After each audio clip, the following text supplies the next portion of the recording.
Hi friends, మీరు చూస్తున్నారు ఎస్ఆర్జెమెక్ channel. ఇందులో మనకు కనిపిస్తున్నది స్పెండర్ ప్రో బైక్. దీనికైతే క్లచ్ ప్లేట్లు అయితే పోయాయి, అందుకనైతే దీనికైతే చేంజ్ చేస్తూ ఉన్నాం. మనం ఎలా చేంజ్ చేయాలనేది అయితే మీకు ఇందులో చూపిస్తాం.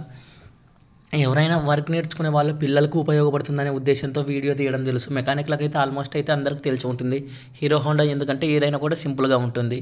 మనకు ఆయిల్ అనేది పూర్తిగా బ్లాక్ అయిపోయింది. స్టార్ బిట్ తీసుకొని ఈ 3 పుల్లర్లు స్కూల్ లెవర్తో అయితే ట్రై చేయకండి అవి, ఎందుకంటే మనకి స్కూల్ లెవర్తో ట్రై చేస్తే కంపల్సరీగా పోతాయి. కాబట్టి స్టార్ బిట్ తీసుకొని ట్రై చేయాలి, అది నీట్గా వస్తుంది. మనకి కొన్నిటికి లూజ్ ఉన్న వాటికైతే స్కూల్ లెవర్తో కూడా వస్తుంది, లూజ్ లేని వాటికైతే స్టార్ బిట్ యూజ్ చేయండి. దీనికి పుల్లర్ తీసుకొని లోపల ఈ నట్టు దాని వెనక ఒక వాచర్ అయితే కంపల్సరీగా ఉంటుంది.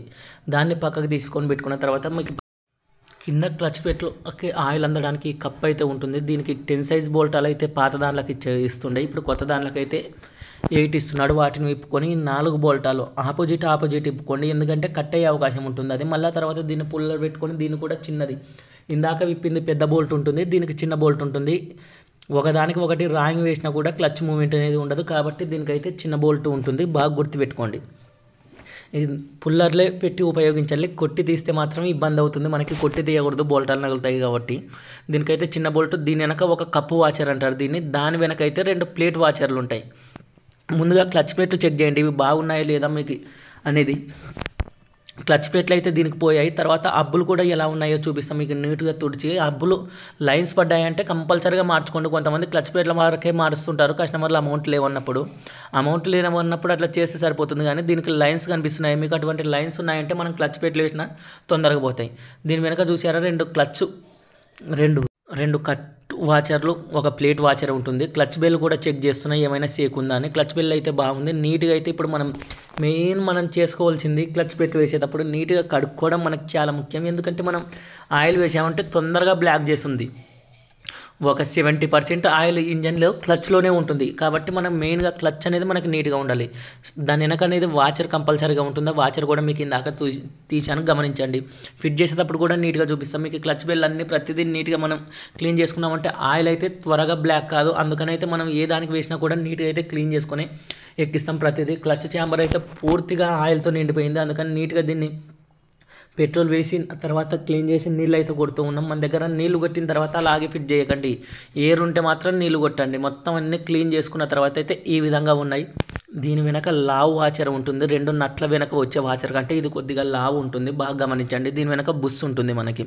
ఈ బుస్ లైన్స్ చూసుకొని వేసుకోండి. మనం తర్వాత అయితే క్లచ్ బెల్ తర్వాత దానిపైన అనేది ఇది స్టార్ వాచర్, ఇది లోపల పోయి ఆనుకుంటుంది. ఇప్పుడు ఇవి అనేది మనకి కట్ వాచర్లో దీనికి కొద్దిగా గ్రీస్ పెట్టుకోండి, లేదంటే పడిపోతూ ఉంటాయి. కాబట్టి కొద్దిగా లైట్గా గ్రీస్ పెట్టుకొని ఎక్కించామంటే మనకు పడిపోయే అవకాశం ఉండదు. నీట్గా గ్రీస్ పెట్టుకున్నాము మనమైతే ఎక్కించడం జరుగుతుంది. దానిపైన కప్పు వాచర్ వేయాలి, అవి పడిపోకుండా. ఇందులో ఏదైతే మిస్ చేయకండి. ఇది మొత్తం మనకి క్లచ్ ప్లేట్ల సెట్టు. దీనికి కొత్త వచ్చాయి కాబట్టి మళ్ళీ లోపలికి ఆయిల్ అందడానికి లేట్ అవుతుందనే ఉద్దేశంతో కొద్దిగా అయితే మనం ఆయిల్ వేసి ఫిట్ చేయడం జరుగుతుంది. మీరు కూడా కొత్త సెట్ అలాగే వేయకుండా కొద్దిగా అయితే ఆయిల్ వేయండి. ఆయిల్ వేసిన తర్వాత దీని వెనక ఒక వాచరు, చిన్న బోల్ట్, చిన్న నట్టు బాగా గుర్తుపెట్టుకోండి. దీనికి చిన్నది వస్తుంది, పక్కన వచ్చేసి పెద్దది వస్తుంది. నీట్గా ఫుల్గా అయితే టైట్ చేయండి. ఇంజన్ లేదు కాబట్టి మనం సగం టైట్ చేసి అయితే పెట్టకండి, ఫుల్గా టైట్ చేయాలి. క్లచ్ ప్లేట్లు వేసేటప్పుడు మీకు అనుభవం లేకుంటే స్కూల్ లెవర్ క్లచ్ ప్లేట్ల చివర్లో పెట్టి కొంచెం ముందుకు అనుకోండి. అలాగే కొంతమంది ఎక్కిస్తే అది రౌండ్గా తిరిగే అవకాశం ఉంటుంది. మనకు అలవాటు కాబట్టి ఆటోమేటిక్గా అయితే తెలుస్తుంది.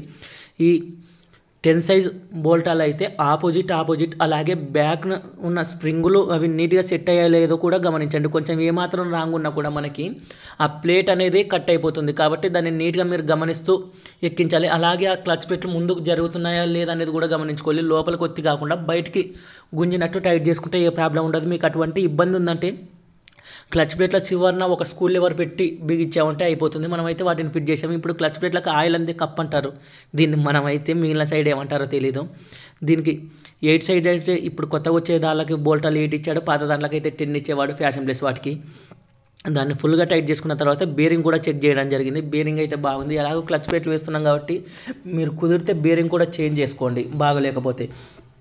దీన్ని ఎక్కించేటప్పుడు దానికి ఏమైనా డస్ట్ ఉందనేది బాగా గమనించుకోండి. ఎక్కువ డస్ట్ ఉందంటే క్రాంక్ ఇక్కడ నుంచే మనకి ఆయిల్ పోతుంది కాబట్టి దాన్ని కూడా నీట్ క్లీన్ చేసుకోవాలి. ఇందాక మీకు చూపించిన దానికి పెద్ద నట్టు ఉంటుంది. మళ్ళీ దీన్ని ఆ కప్పును అలాగే ఆ కప్పు ప్యాకింగ్ కూడా మీరు గమనించుకోవాలి, బాగుందా పోయిందని. కప్పు ప్యాకింగ్ అయితే బాగుంది, పోయిందంటే మార్చేయండి. మనకి ఆ ప్యాకింగ్ పోయిందంటే డస్ట్ ఎక్కువగా పోయే అవకాశం ఉంటుంది లోపలికి. మీకు నార్మల్గా చూసినా కూడా వాటికి ఎక్కువ డస్ట్ ఉంటుంది. ఆ డస్ట్ ఉంటే మనకి క్రాంక్కు ఆయిల్ ఎక్కి సప్లై అనేది తక్కువ అవుతుంది. పూర్తిగా అయిపోయిన తర్వాత అయితే కప్ అయితే నీట్గా వేసుకోవడం జరుగుతుంది. ప్యాకింగ్ అయితే ఎటువంటి డ్యామేజ్ లేదు. ప్యాకింగ్ అయితే మనం కొత్తది తెచ్చుకున్నాం. వీడియో నచ్చితే లైక్ చేయండి, షేర్ చేయండి, మన ఛానల్ అయితే సబ్స్క్రైబ్ చేయండి ఫ్రెండ్స్.